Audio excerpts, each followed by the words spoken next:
antes que nada, agradecerle a todos y a todas por estar acá.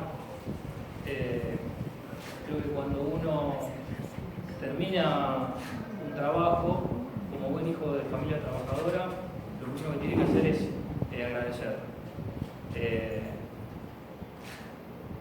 Si bien el libro presenta cierta rigurosidad técnica, de datos historiográficos, etcétera, etcétera, quiero en este momento en la presentación en la Casa de los Trabajadores, que en realidad no es algo azaroso, hablar como un militante político, como alguien que está cercano a los sindicatos, como alguien que interpreta que esta es la Casa de los Trabajadores y de hecho la decisión que tomamos de hacer la presentación acá tiene como finalidad un acto político en este contexto tal vez de resistencia, de reorganización, de poder brindar elementos a la discusión de cara al futuro. Cuando uno dice que es el momento de agradecer, uno agradece no solamente a sus padres, sino a su familia, a los compañeros, militantes gremiales. Yo, de alguna manera, he tenido la suerte de tener muy buenos maestros. He tenido la suerte de tener muy buenos maestros, tanto en la formación profesional como en la formación del mundo del trabajo, o sea, en los valores éticos y morales. Por ese motivo, el hecho de hacer la presentación acá, porque le agradezco tanto a Matías como a Alberto, a Carmiña, nosotros queríamos hacer la presentación en primer término en la Casa de los Trabajadores porque creemos que es lo más importante.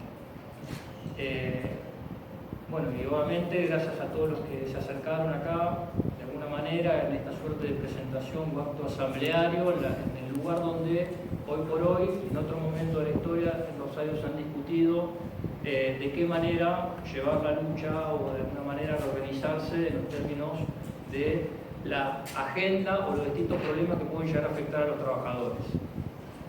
Bueno, dicho esto, que creo que siempre es lo más importante, bueno, hablarle o contarle no del contenido en sí del libro, sino lo que creo que es más importante en términos políticos. Creo que son dos preguntas, uno se hace muchas, ¿no? Pero es importante, al menos siempre lo discutimos, decir por qué escribir este libro, cómo nace la idea de escribir un material pensado para militantes políticos y por otro lado, qué pretendemos que sea. Sin ponerme de acuerdo, creo que ya después de tantos años jugamos de memoria en un montón de cosas, en el relato de Carmiña,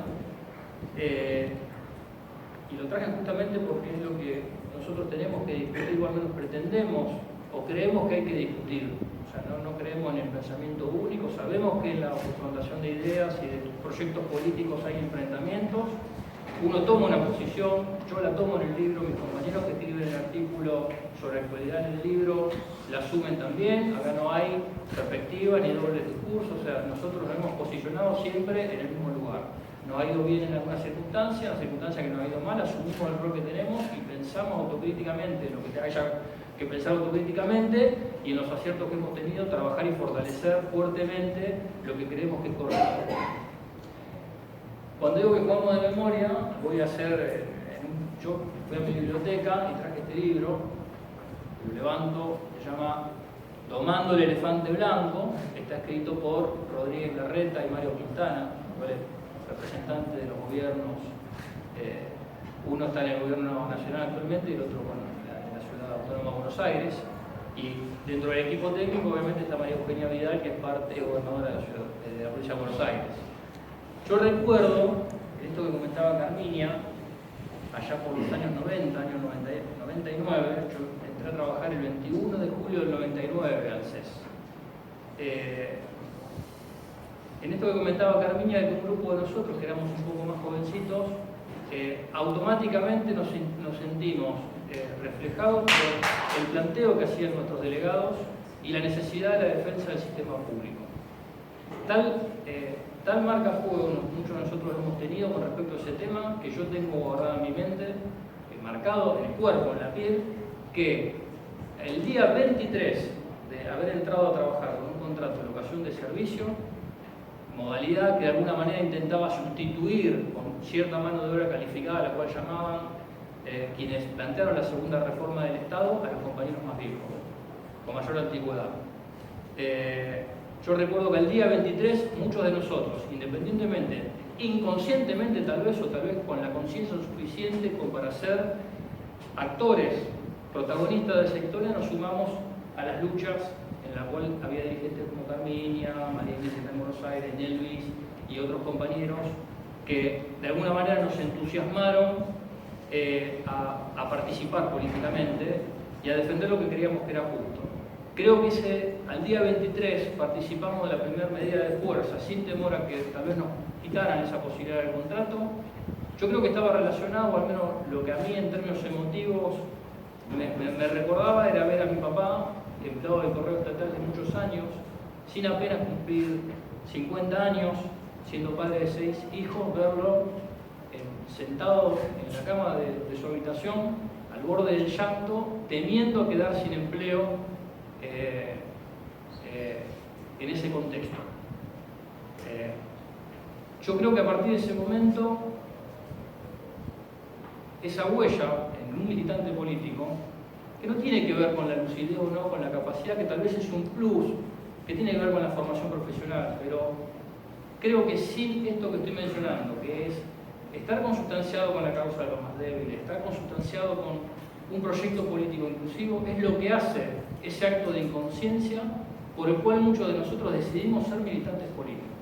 Antes que escritores de libros, antes que intelectuales, antes que cualquier otra cosa, hay que definirse como actor político, como sujeto.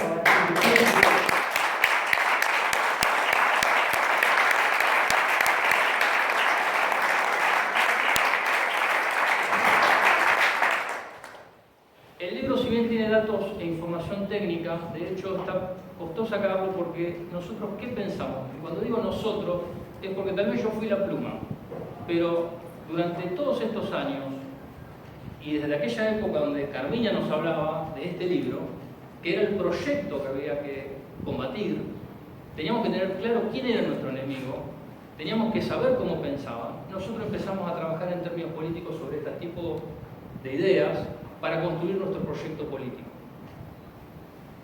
Tuvimos la suerte de disfrutarlo tal vez en los gobiernos de Néstor y Cristina, y creo que hoy nuevamente estos proyectos están en pugna y nosotros decidimos, cuando digo nosotros es porque el material fue consultado con los compañeros, nos dimos la posibilidad de que los compañeros pudiesen aportar, nunca tuvimos ningún miedo en decir esto es lo que pensamos, que estamos trabajando sobre esto, qué aporte se puede hacer, porque teníamos claro que teníamos que construir una herramienta política.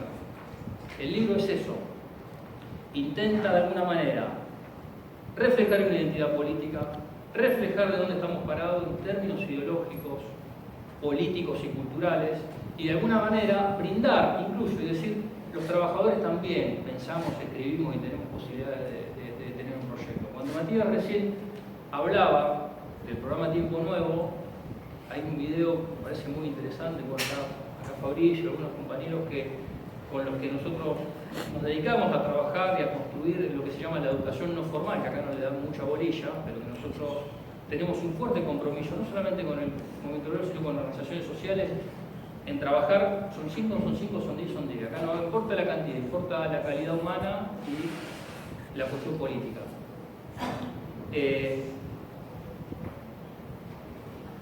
Cuando nosotros planteamos este material, de alguna manera también le dimos el nivel de profesionalidad para aquellos que se dicen técnicos o que quieren rigurosidad, pueden discutirlo. Y ahí voy a lo que Matías mencionaba de Tiempo Nuevo y recuerdo la imagen de Germán Atala discutiendo palmo a palmo con Grondona y Neustadt, y en un punto el mismo Neustadt se saca y dice, bueno, pero ustedes estaban discutiendo proyectos políticos y la inclusión del movimiento obrero y las organizaciones sociales en la determinación de los proyectos políticos. Se termina sacando Neustadt y dice, bueno, pero espera un poco, ¿usted qué es? ¿Un dirigente obrero o un intelectual? Y Grondona, Germán Atala le contesta, ¿pero ustedes qué se piensan? ¿Que los trabajadores no pueden pensar? ¿Que nosotros no podemos ser artífices de nuestro propio proyecto político? Bueno, para aquellos que quieren tecnicismo, quieren discusión, quieren datos finos, quieren discutir, nosotros estamos dispuestos a discutir, creo que hay que hacerlo. Y si tiene algún error, que puede tenerlo, porque obviamente nadie es infalible, creo que hay que dar el debate en esos temas. Este libro, Domando el elefante blanco, creo que dice en parte mucho lo que comentaba recién Alberto. O sea, no es que estos tipos nos engañaron, entonces, bueno, obviamente los medios acompañaron, pero todo el tiempo escribieron. Junto con este libro salió otro libro en ese momento del mismo equipo técnico de la Fundación Sofía. Hay un libro que no recuerdo exactamente el título, pero algo así como cómo combatir la pobreza en la Argentina. Yo me espanté el día que leí ese libro completo, porque era una suerte de cómo administramos la pobreza o los planes en estos pobres miserables que no tienen derecho a ser incluidos en ningún tipo de política social. Eso creo que inspira a que nosotros tenemos que generar, yo creo que todas las organizaciones sindicales tienen gente capaz para hacerlo, tienen compañeros, tienen sus archivos, tienen, bueno, esto de alguna manera tiene como finalidad, y era lo que decía la segunda pregunta, ¿para qué queremos que sirva el libro? Para entusiasmar a otros a hacer lo mismo y construir nuestro propio relato, para construir la historia de las organizaciones sindicales, para construir nuestra historia del movimiento obrero y tener elementos para poder discutir de palmo a palmo. Acá no hace falta hay cosas que son sencillas, son simples. La posibilidad de un empleo, la posibilidad de que los hijos vayan al colegio, la posibilidad de la salud. De alguna manera son cosas sencillas, no requieren de mucho tecnicismo. Por eso lo primero que tiene el libro cuando habla de posicionamiento es, en el primer capítulo, decir que la seguridad social es una cuestión de carácter civilizatorio. ¿Por qué? Porque antes de cualquier definición técnica de valores de finanzas o ecuaciones que tienen que ver con el mundo de la finanza, lo que tiene que decir una sociedad qué lugar le va a dar a la vejez, qué lugar le va a dar a la niñez. El libro aporta esa información. No solamente habla de la década del 90, habla de los antecedentes privatizadores previos a esa época. Estos antecedentes arrancan incluso en el gobierno de Onganía, o sea, por eso la cita de la CGT de los argentinos. La CGT de los argentinos en el 68 ya visualiza que en el 67 Onganía llama a una comisión técnica para empezar una reforma del sistema previsional. De ahí esta cita, que me volví loco buscando a ver si era puño y letra de Rodolfo Walsh, que no conseguí su firma, no logré, no dudo, pero bueno, de alguna manera la claridad conceptual de la dirigencia obrera con respecto al rol de los monopolios y cómo quieren acechar sobre el interés o las herramientas de bienestar de los trabajadores como es la previsión social. Digo esto porque a veces cuando analizamos el pasado reciente pareciera que todo arranca el 24 de marzo del 76, si bien es una fecha importante, acá hay antecedentes que son anteriores. Década del 60, década del 70, los 80, bueno.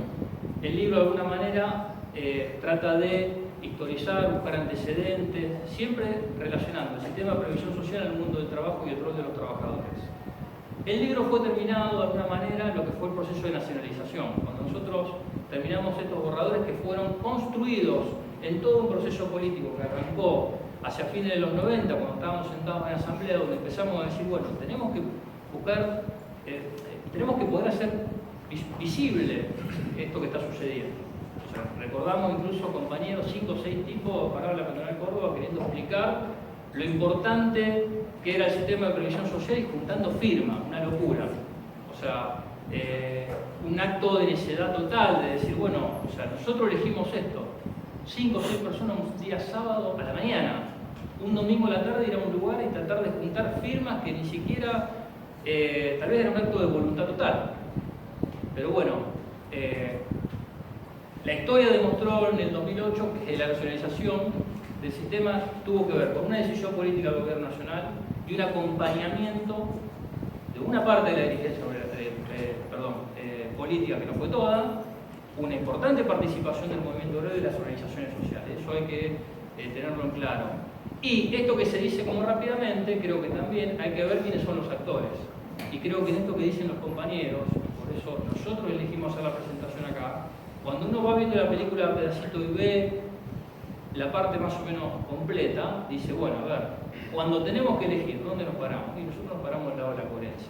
Entonces, la visualización de los actores es importante en los procesos históricos para que los jóvenes, nosotros seguimos siendo jóvenes, pero y nos incorporamos a los 20, 21 años, ahora también vemos que tenemos compañeros que tienen esa edad y ya somos como la generación intermedia dentro de nuestro organismo. Y lo que observamos es que esto que comentaban los compañeros, que es lo que está pasando en todas las organizaciones sindicales, es como que hay cosas que no sucedieron. Los otros días me pareció excelente en el acto de cierre de fin de año de Luz y Fuerza, independientemente de la fiesta de fin de año, que después todo el mundo se divirtió escuchando una banda de música y bailando, me pareció, lo digo públicamente, espectacular que durante la primera hora y tal vez un poco más, aparte de inaugurar cuestiones que tienen que ver con la acción social del sindicato, a los compañeros se les dijo la verdad. Se les mostró así y todo, fue una fiesta, todo el tiempo se les mostró lo que pasó en los 90 y las pérdidas de vida en el 2001. Entonces, bueno, está bien, tenemos derecho a divertirnos, tenemos derecho a gozar de la acción social del sindicato, pero también, compañeros, no se crean que cae todo del cielo y que no es producto de la lucha de muchos compañeros y que de hecho mucha gente en muchos casos ha perdido la vida. Creo que eso es lo más importante. Por eso creo que el argumento, nos quedamos cortos, pero el argumento más importante del libro, que arranca el capítulo, la seguridad social, es una cuestión de carácter civilizatorio y de la agenda del movimiento obrero, la más importante, no nos cabe ninguna duda. Bueno, dicho esto, no voy a entrar ni a describir los capítulos, ni decir el contenido. Quiero entusiasmarlo a que lo lean, lo compartan. Esperamos que les sirva, esperamos mejorarlo, esperamos tener otras publicaciones. Creo que hay que incentivar estas iniciativas. Yo quiero hacer un agradecimiento especial a la editorial, están presentes Darío Barriga y Miriam. Creo que es importante porque yo me he atravesado por la Facultad de Humanidades y Artes, que es el área donde me formé, o a veces intentan disciplinarme. Esto en su momento, el borrador inicial, en una época fue rechazado porque no era de historia, era de economía. Entonces, como yo no era economista, corría el riesgo de cometer errores técnicos. Bueno, ese tipo de barbaridades suceden en algunos lugares, ¿no?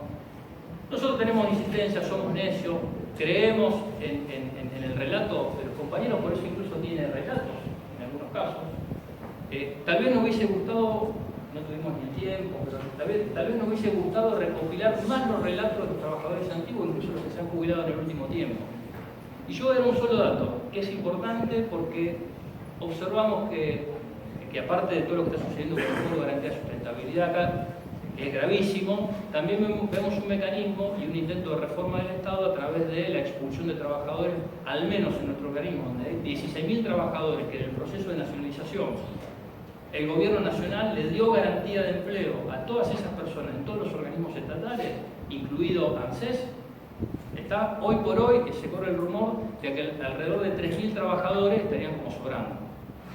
Entonces, eso para nosotros es muy grave. Bueno, el hecho de lo que me apunta Carminia, que muchos de los programas, como el Conectar Igualdad, el Procrear, que están discontinuados, están buscando la forma de decir como que continúen, en realidad están recogiendo las mieles o intentando llegar a la elección del año que viene diciendo como que el último año lo gestionaron mejor. Es mentira. Todos esos programas han sido descontinuados, desfinanciados o reorientados, por lo cual esos trabajadores están sobrando o lo están mandando en suerte de fondo de reconversión de empleo a otras áreas con un convenio que incluye en algunos casos es inferior al que les correspondería como trabajadores del sector. Creo que eso sucede en todos los organismos estatales, porque de hecho circuló hacia fines de diciembre, principios de este año, una circular del Ministerio creado para la reforma del Estado, o sea, la modernización, el término actual, que incluso tenía carácter de reservado el documento, ¿no? Parecía la dictadura militar, de hecho cuando uno lo leía parecía escrito por un militar. Lo más grave que observamos en ese documento, aparte de decir que sobraban trabajadores, que había tufillo militancia, era, y nos pareció muy grave, lo resaltamos, de hecho desde enero empezamos a decirlo medio en soledad, que planteaba que los gerentes de los organismos estatales debían comenzar a ver cuál era el nivel de representación sindical de muchos delegados gremiales, cuál era el nivel de identificación de los trabajadores, miren lo que está escrito, el nivel de identificación de los trabajadores con esos referentes gremiales y el impacto, evaluación de impacto de qué sucedería en el caso de correr o no determinadas modalidades de empleo y quiénes reaccionarían o no con respecto a algunas cuestiones en particular que tienen que ver con correr o despedir. De hecho, en los primeros meses del actual gobierno, escondido a través del argumento de que eran la grasa militante o eran ñoquis del gobierno anterior, muchos compañeros, muchas familias se quedaron sin empleo. Creo que eso es importante decirlo. Y no me quiero ir de la idea porque en relación a esto, uno de los capítulos habla del mecanismo que tuvo NANSES, en otros lugares tuvo otro nombre, pero NANSES se creó, esto parece, lo voy a contar, hasta de ciencia ficción, pero es cierto, en su momento, cuando empezó el proceso después de los retiros voluntarios, de las jubilaciones, empezó como un proceso, empecemos a perseguir o cacería de bruja de aquellos trabajadores corruptos. Se creó la Oficina de Investigaciones Especiales, eso lo dice, lo contamos en el libro, el caso de ANSES, y algo muy interesante, que lo descubrí lamentablemente cuando ya el libro estaba en editorial. A raíz de la muerte de Nisman, ustedes recuerdan que había un auto importado en el que lo tenía un personaje vinculado a una empresa de seguridad y circuló el nombre de Frank Holder. Si no lo saben, ustedes pueden googlearlo, alguna información ahí. Frank Holder era un agente de la inteligencia de Estados Unidos. Hacia fines de la década del 90, incluso a principios de este siglo, fue denunciado como un actor que participaba activamente de la central norteamericana en nuestro país. Yo tomé el dato, de hecho estábamos trabajando en la cuestión con otros compañeros, justamente siguiendo de qué herramientas se iban a proveer al máximo nivel para empezar a desarticular la forma de organización sindical. ¿Qué terminamos descubriendo a través de un relato de dos compañeras? Que cuando se crea la Oficina de Investigaciones Especiales en ANSES, el que dio las primeras, obviamente en la época de que había que tomar el elefante blanco, este personaje, Frank Holder, de su empresa de asesoramiento en materia de seguridad, dictó cursos a quienes supuestamente deberían perseguir a los compañeros que habían cometido corrupción o actos de corrupción. Entonces, esto que parece una brutalidad, creo que los trabajadores tenemos que estar atentos y más en las áreas estratégicas. Todas las áreas del gobierno nacional que tienen desarrollo estratégico, incluso que son financiadas hasta hoy, renegando, por el Fondo de Garantía de Sustentabilidad o por Fondo del Estado, hay que estar atentos. Los trabajadores tenemos que estar atentos a este tipo de cuestiones, denunciarlas a nuestros dirigentes, confiar en nuestros dirigentes, no pensar que todo es ciencia ficción, no pensar que las cosas no van a suceder, no pensar que los beneficios que tenemos no los vamos a perder. Entonces, para ir cerrando, creo que el libro lo que pretende es, o lo que se propone es construir una herramienta de militancia política y de alguna manera entusiasme a quien tenga el interés y creo la responsabilidad política de hacerlo, construir, escribir su propia historia o el relato que nosotros nos merecemos como clase trabajadora. Y para cerrar, como yo de alguna manera también como historiador soy bastante informal, de hecho a veces el cuestionamiento tiene que ver porque yo le doy demasiada importancia al relevamiento de los relatos de la gente, por eso no es historia porque la gente no está en la biblioteca, pero es el caso que di recién, lo di justamente por eso. Tal vez si lo hubiese puesto en el libro, si yo no digo quién es, si no muestro un documento de quién es, bueno, creo que acá es un lugar donde se puede decir. Pero bueno, para terminar, voy a apelar al relato de un cuento de un niño de 8 años. Espero que no se enoje si el autor, si cometo algún error, le agrego algo. Yo creo que es profundamente político y por eso me es importante porque me interesó mucho la mirada de un niño, ¿no? Hijo de militantes políticos. Inventó un cuento, escribió un cuento que se llama, está situado en el planeta azul, donde todos los hombres y mujeres son de color azul, donde todas las cosas son de color azul, donde lo único que no es azul es el agua. Y el agua es transparente. ¿Y por qué es transparente? Todos los pobladores de ese planeta, que se llama Planetas Zulianos, si mal no recuerdo, planes julianos. Como le tienen miedo a la transparencia del agua, no se meten al agua. Un día, un niño, sin darse cuenta, se corta un dedo. Se acerca al agua, coloca el dedo dentro del agua y cuando lo saca se da cuenta que estaba totalmente curado. Descubre, desde su sentido común, de que el agua es curativa. Va corriendo a la aldea en la cual vive y le empieza a decir a todo el mundo de que el agua es curativa y que ahí no hay que tener miedo. Que por más de que sea distinta y cristalina, es algo beneficioso para todos, a lo cual no le cree. El niño da vueltas y vueltas, nadie lo escucha. Un día decide ir a la montaña, donde está el sabio, el curandero, donde está alejado, y le cuenta a este sabio, a este señor anciano, que el agua tiene poderes curativos y que nadie le cree. El anciano le dice, yo te creo, pero tal vez te falta esforzarte un poco más para que te crean. Pero yo ya le dije a todos, me esforcé, tal vez no haya sido lo suficiente. Pero yo intentaría nuevamente, pero ¿usted me acompañaría? Van juntos de la mano, vuelven a la aldea, y en la aldea él se acerca al lago, se golpea la cabeza y cuando empieza a sangrar, se arroja al agua. Lo sacan del agua y estaba totalmente curado. Allí el pueblo descubrió, o sea, a raíz del valor que tuvo el niño, al romperse la cabeza para demostrarle a todos de que el agua, que era transparente, distinta, tenía poderes curativos, demostró junto a ese viejo que algo podía ser diferente. Bueno, en este cuento, yo para cerrar la presentación del libro y relacionarlo con la necedad de los necios que eligen morir como vivieron, que eligen estar de un lado de la historia, que eligen un camino, creo que nosotros tenemos que esforzarnos un poco más, creo que nosotros no tenemos que decaer, creo que nosotros tenemos que generar ámbitos de discusión, de organización, creo que vamos a volver, creo que esto no es la derrota total, creo que tampoco tenemos que caer ni en el voluntarismo ni en la esperanza, tenemos que caer en la organización, mantener la necedad y hacerle descubrir a los que no descubrieron que el agua, que es cristalina y distinta, tiene poderes curativos. Así que, nada, yo los invito a leer el libro, los invito a compartirlo con el resto y de alguna manera cuando vamos a publicar vamos a hacer intensivo el correo tanto del observatorio como del centro, o del mismo gremio, para que aquellos que tengan sugerencias, comentarios puedan hacerlo y puedan acercarlo y poder mejorar nuestro trabajo. Así que muchas gracias a todos por venir.